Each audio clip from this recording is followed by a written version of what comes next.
वेड भाग 16. श्री काहीही न बोलता मोबाईलमध्ये काहीतरी करू लागतो. Check it's. स्वतःचा मोबाईल साईराज समोर ठेवतच श्री म्हणाला, डेल्ला रिस्टॉर्ट. कोण जातंय खंडाळ्याला? साईराजने विचारलं. बुक करणाऱ्याची नावं मेन्शन नाही केली का मी?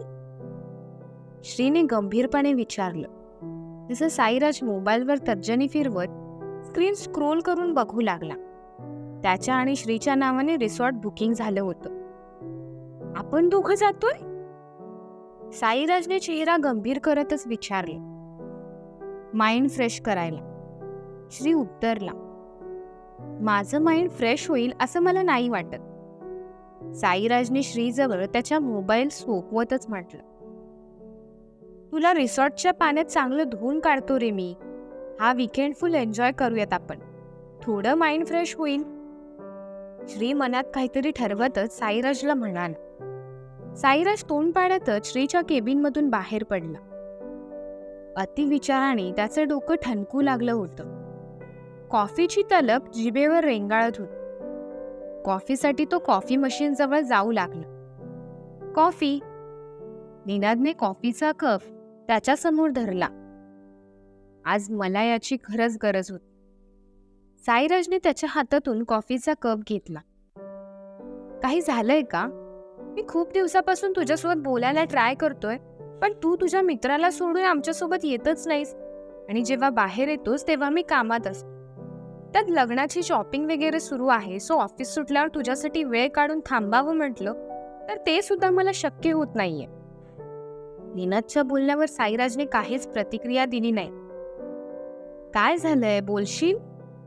निनादने विचारलं. मी जिच्यावर आणि जी माझ्यावर प्रेम करायची ती मला सोडून इतर कोणासोबत तरी लग्न करणार आहे. लग्न झालं पण असेल यार तिचं. I don't know. त्यामुळे मला सगळं सॅड सॅड वाटतंय रे. त्या सगळ्या आठवणी, ते सगळे क्षण जे आम्ही दोघांनी एकमेकांसोबत स्पेंड केलेले, ते अगदी जशीच्या तसे माझ्या नजरेसमोर येत आहे. हृदयातून तिला काढताच येईना. आणि त्यात शिळीचं काहीतरी वेगळंच चालू असतं. साईराज भावूक झालेला. हो, सो सॅड. साईराजचा खांदा थुकतच निनादने म्हटलं. सॅड तर मी या श्रीमुळे झालोय. माझी बुद्धी भ्रष्ट झालेली, जे मी याला त्या दिवशी कॉल केले. साईराज चिडतच म्हणाला. म्हणजे? साईराजला नेमकं काय बोलायचंय हे निनादला कळतच नव्हतं. तुझे लव्ह मॅरेज आहे की अरेंज? साईराजने विचारलं. अरेंज. निनाद उत्तरला. मग तू श्रीच्या कॅटेगरीतला आहेस. तू माझ्या फिलिंग नाही समजणार, कारण तुम्हा लोकात त्या नसतात रे लेका. साईराजने म्हटलं.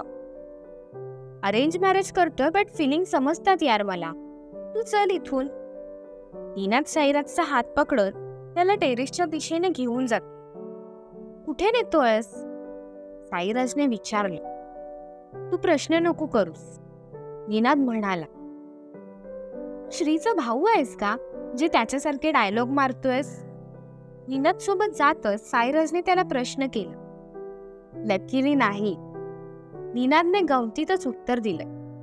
निनाद त्याला घेऊन टेरेसला लागून असलेल्या जिन्यावर येऊन बसला, जिथे कोणी ये जा करत नव्हतं. आता सांग मला काय झालं ते, निनादने विचारलं. कर्ज पिक्चर मधला ऋषी कपूर झाला यार माझा. You know that song? एक हसीना थी, एक दीवाना था, क्या उम्र क्या समा क्या जमाना था, एक हसीना थी, एक हसीना थी, एक दीवाना था, दीवाना था. साईराज गाणं गुणगुणू लागला. पण त्या मूवी मध्ये ऋषी कपूरचा दुसरा जन्म असतो ना. तुझं पण गेल्या जन्मी कोणासोबत प्रेम होतं का? निनादने विचारलं. माझा दुसराच जन्म झालाय. 10 स्लिपिंग पिल्स घेतलेल्या आणि हे बघ आताची पल्स पण कापली, ज्याची निशाणी अजून सुद्धा आहे. पण जाता जाता एक चूक केली, ती म्हणजे मी असं काही केलं हे श्रीला सांगितलं यार. आणि मला V1 मध्ये नेणारी ट्रेन माझ्याकडून मिस झाली. साईराज नाराजी व्यक्त करतच म्हणाला. वेडा आहेस का? एका मुलीसाठी असं कोण करतं? असं काही करताना आपल्या आई पप्पांचा विचार नाही करतायत का? निनादने विचारलं. मी बोललो ना तुला, तू पक्का श्रीचा भाऊ आहेस. मी शुद्धीवर आल्यावर त्याने हाच प्रश्न केलेला मला. तुम्हा लोकांना मला होणारा त्रास नाही समजणार. साईराजने तोंड पाडतच म्हटलं. त्रास करून घेतोस म्हणून होतोय रे. निनाद त्याला समजावतच म्हणाल. तू माझ्या जागी येऊन विचार कर आणि मग बोल मी का त्रास करून घेतोय ते. इन फ्युचर तुझी बायको एखादा पैसेवाला मुलगा बघून त्याच्यासोबत लग्न करायला तयार झाली, मग तेव्हा तू स्वतःला त्रास करून नाही घेणार का? साईराजने विचारलं. माझी बायको असं का करेल? निनाद थोडा गंभीर झाला. ती असं करेलच असं नाही बोलत आहे रे लेका. तू रॉंग वे नको पकडूस. लाईन मध्ये येऊन करेक्ट वे पकड आणि मला काय बोलायचंय ते समजून घे. जर तिने असं काही केलं तर तू काय करशील? साईराजने असा प्रश्न केल्यावर निनाद थोडा विचार करू लागला. ती असं काही करेल असं मला वाटत नाही, पण तिने असं काही केलं तर तू बोलतोस तसं मला त्रास होईल. पण मी माझ्या फॅमिलीकडे बघून सगळं सहन करेन. I love my family. माझ्या फॅमिलीनंतर माझ्या आयुष्यात आलेल्या व्यक्तीसाठी मी माझी लाईफ पणाला नाही लावणार. ज्यांनी मला जन्म देऊन लहानाचं मोठं केलंय त्यांच्यासाठी मी सगळं सहन करेन. निनाद उत्तरला. मला लहानाचं मोठं पाळणा घरातील मावशीने केलं ना रे, म्हणून फॅमिली बद्दलच्या फिलिंग माझ्या थोड्या कमी आहेत. साईराज म्हणाला. बेबी सिटिंग मधल्या मावशीने तुला फुकट मोठं नाही केलं असणार. तुझ्या आई पप्पाकडून त्यासाठी तिने पैसे मोजले असणार. आता तू जॉब करतोयस, मग पैशाची किंमत तुला माहितीच असेल. तुझ्यासाठी तुझ्या आई पप्पांनी खूप काही करून ठेवलंय, म्हणून तर तू जॉबला घेऊन सिरियस पण नाहीयेस. जॉब नाही केलास तरी तुझं घर व्यवस्थित चालेल. माझं तसं नाही आणि मी या बाबतीत माझ्या आई पप्पांना ब्लेम नाही करत. माझ्या आई पप्पांनी मला एक जबाबदार व्यक्ती बनवलं, त्यातच मी हॅप्पी आहे. पण आज ना उद्या जॉब केला तर माझं आणि माझ्या फॅमिलीचं कसं होईल हा स्ट्रेस मला भरपूर सतावत असतो. तसं तुझं नाही. सो आई पप्पांनी वेळ नाही दिला, मावशीने मोठं केलं हे बोलू नकोस. त्यांची मजबुरी आणि त्यांची त्या मागील तुझ्याबद्दलची स्वप्न समजून घे. निनादने भलं मोठं लेक्चर साईराजला दिलं. तुझे चरण कुठे आहेत संत नीन बाबा? साईराज हात जोडतच निनादला म्हणाला. काय तू पण यार. निनाद हसतच म्हणाला. खरंच भारी बोलतो यार तू. एवढा समजूतदार, सुसंस्कृत आणि सुसंस्कारी नवरा ज्या मुलीच्या नशिबात असेल ती खूप खुश असेल.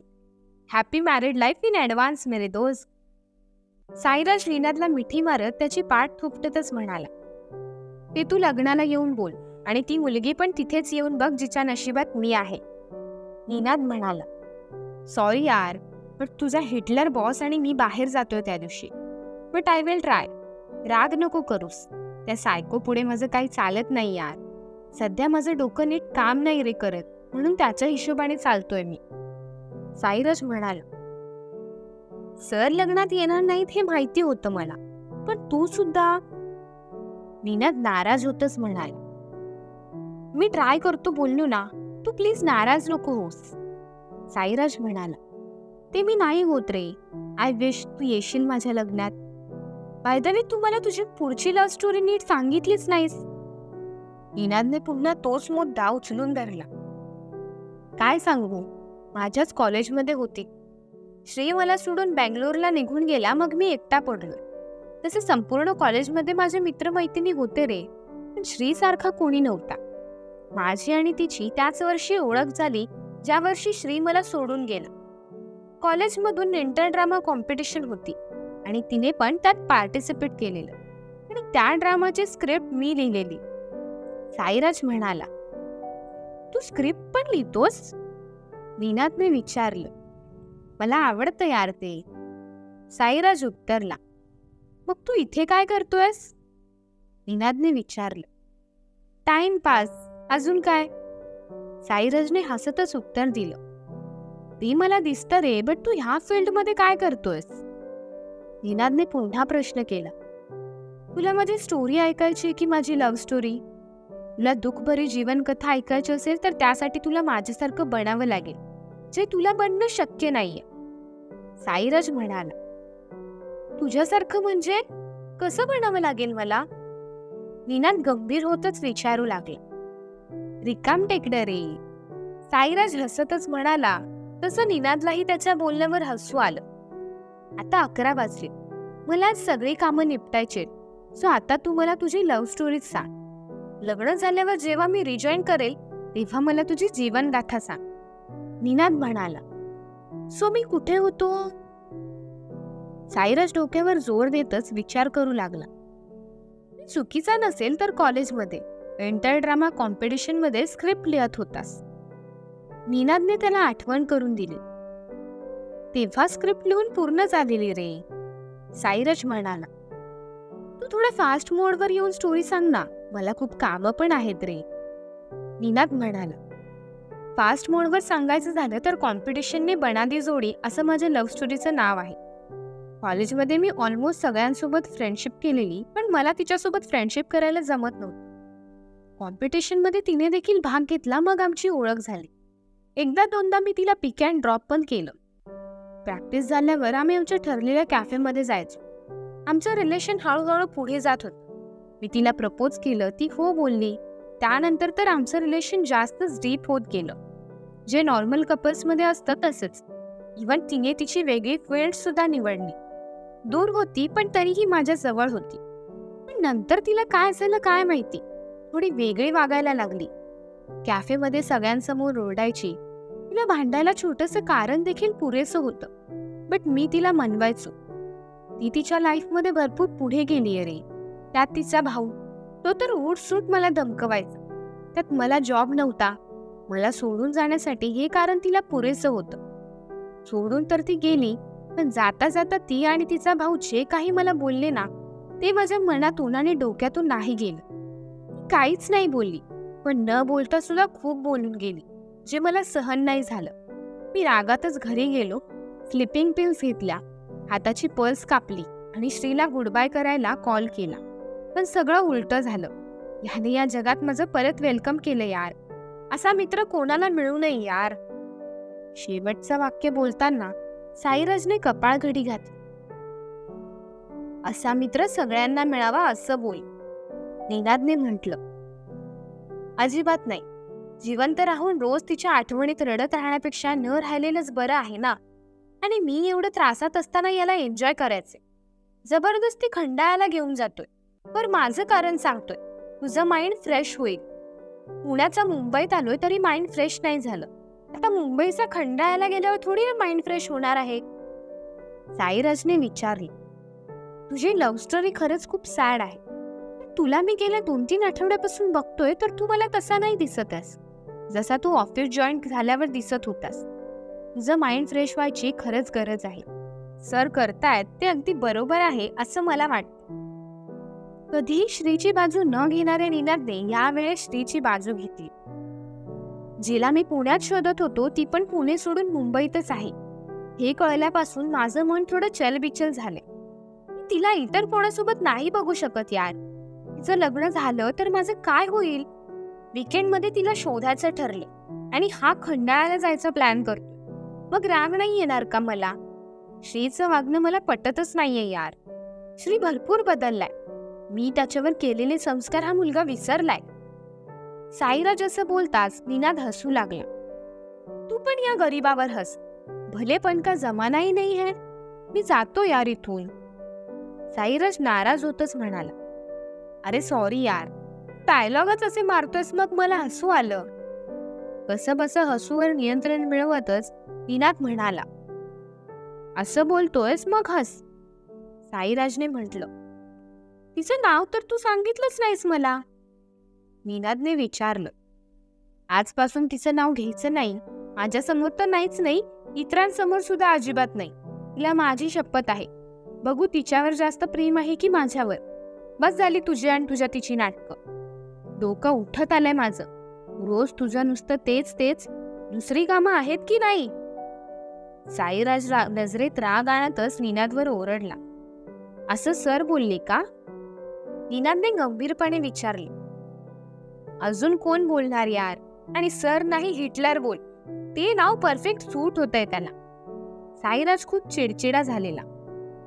त्या दिवशी मग त्याला हिटलर बोललो तेव्हा तुला भारी राग येत होता, मग आज काय झालं? निनादने गमतीतच विचारलं. आता परमिशन देतोय ना मी? साईराज उत्तरला. कठीण आहेस. निनाद हसतच म्हणाला. थँक्स यार. साईराज मस्तीतच म्हणाला. साईराज आणि निनादच्या गप्पा थांबण्याचं काही नाव घेत नव्हतं, पण निनादला काम भरपूर असतं, त्यामुळे गप्पा आटोपशीर घेत तो स्वतःच्या कामाला लागला. निनादने दिलेली पत्रिका तशीच श्रीच्या डेस्कवर पडून होती. एकदा ती उघडून बघण्याचे कष्ट श्रीने काही घेतले नव्हते, पण घरी जाताना डेस्कवरील पत्रिका ड्रॉवरमध्ये टाकण्याचं काम त्याने केलं होतं. दुसऱ्या दिवशी ठरल्याप्रमाणे श्री साईराजला घेऊन खंडाळामधील डेल्ला रिसॉर्टमध्ये आला होता. रिसॉर्टचं गेट उघडताच श्रीची गाडी आत शिरली. सायंकाळचे 5 वाजून गेलेले. रिसॉर्टचा आतील नजारा साईराज बघतच राहिला. साई, मला जाम भूक लागली रे, आपण पटकन फ्रेश होऊन खाली येऊयात आणि सगळ्यात आधी ब्रेकफास्ट करूयात. गाडी ड्राईव्ह करून माझी पाठ दुखायला लागलीये रे. श्री एकटाच बोलत होता. साईराज मात्र शांत बसून होता. मला तुझं वागणं नाही पटत आहे रे. नीलचं लग्न आहे यार उद्या. माझा बेस्ट फ्रेंड झालाय तो. त्याचं लग्न अटेंड करायला नाही दिलं तू मला. साईराज श्रीवर रागवलेला. ऑफिसमध्ये एकाला तरी असं ठेवलंयस का जो तुझा बेस्ट फ्रेंड झाला नाही? आणि तू जर लग्नाला जायचं बोलला असतास तर तुझ्यासोबत मला पण त्याचं लग्न अटेंड करावं लागलं असतं. श्रीने म्हटलं. मग लग्न अटेंड करून आपण आलो असतो ना. तू खूप बदललायस यार. साईराज वैतागतच म्हणाला. तुला पण असंच बदलायचंय. श्री उत्तरला. मला नाही जमणार. मी निघून जाणार आहे पुण्याला. साईराज रागातच तिथून जाऊ लागला. श्री एका वेटरला गाडी पार्क करून बॅगा रूममध्ये घेऊन यायला सांगतो. साई तू. श्री साईराजला काही बोलायला जाणार, पण तो तिथे नसतो. खरंच गेला की काय हा पुण्याला? श्री स्वतःशीच पुटफुटतो आणि साईराजला शोधू लागतो. जवळपास 15 मिनिटं उलटून जातात तरी श्री साईराजला शोधत असतो, आणि साईराजचा काही पत्ता नसतो. कुठे गेला असेल साईराज? कळेलच पुढील भागात. धन्यवाद.